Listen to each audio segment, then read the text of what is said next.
Hi everyone, it's Jerry. There's a clever trap for white in the Sicilian Rossolimo variation that I'd like to share with you. It's one that has the potential to trap the black queen, win a significant amount of material other than the queen, or have the black king running for his life and basically have the whole black side in complete disarray. This is a trap I have first-hand experience with. I can say I've successfully executed this trap against a grandmaster opponent before. If you're to ask me, however, what's the likelihood this trap is to occur at a beginner level or an amateur level, I would say that it is quite low that you even arrive at the position type we are soon to observe. So as odd as this may sound, I believe that this is a trap more so for a more experienced player than anything else, for a more experienced player to A, get into, and then B, fall for. So let me show you how we arrive at this trap position. e4, c5, knight f3, knight c6, bishop b5, the Rossolimo. Black now looks to connect knights with e6, recapturing on c6 and maintaining the structure. White takes the knight out before that's a possibility. B takes c. b3. White is taking aim at controlling e5. And I'd also, I don't want to just show the trap in this video. I'd also like to point out make a couple instructional points here. White has just parted with their light square bishop. A good strategy for white to try and employ in this position type is one that limits black's light square bishop, makes it such that its presence is not so easily felt. So, if black plays to a6, this is not a good diagonal. For the moment it stops castling, but after a move like d6, this is a rock-solid structure and the bishop is biting on granite. Short story, this is a terrible diagonal. The bishop is really not doing a good job at all. Therefore, black can try to get it out along this diagonal. d6 is a step in that direction. Black, with this last move, looks to play e5 next. White, however, can interfere with this idea by playing e5 right away. And this is a move that black may have calculated as unplayable, because after d takes e, white can't recapture. Why not? If you'd like to, go ahead, pause the video, see what my, let's just say, grandmaster opponent played in this position. What is the super tempting move for black in this position? Okay, the move here, queen to d4. That's a fork. Both pieces unprotected. What is white to do now? Well, they put on their beginner cap and play the ridiculous looking move, bishop to b2. What in the world is going on? That's a free piece, is it not? Not quite. If you don't take the bishop, you're just worse off. You only have one piece developed, your queenside structure, terrible, you're in a difficult spot.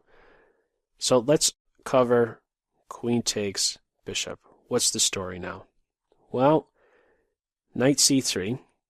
Guess who's short on squares? It's the black queen, who only has two safe squares, her current one in a3, squares that the knight on e5 is soon to take away. So if black just develops knight c4, the queen is gone. Queen takes rook would be best. Okay, so black sees this and says, I'm not going to let my queen get trapped. Bishop a6 defends that move. But there's another move that black has to be aware of, and it's a silent but deadly move. Queen to f3 is an idea, but not just yet. The queen has a responsibility to defend the rook. So first we get out of this position where our queen is tied down to the defense of the rook. We play rook b1, chase the queen away, and now we play queen f3. What is this queen doing? A lot. Queen takes f7, knight takes f7, queen takes c6 with the fork. How do you parry all these threats? You don't. The best move in the computer's eyes is a sad one. Queenside castle, allowing knight takes here, knight takes rook. Doing something other than that, like knight to e7, allows queen takes pawn check, Queen takes e, threatening mate, threatening a fork. Bishop here, you could give a check, and simply castle. Get some more pieces involved. Guess who's in the center? Black. Guess who's uncastled? Black. Guess who has no development? Black. Everything is terrible about this position, and this is a winning attack for white. Best move in the computer's eyes is h5, and we could just start taking pieces, maybe a check here. We're crashing through on the e6 square. Knight d5, the attack plays itself out. One last variation to cover is the one where the black queen from this position simply runs away. Queen a3.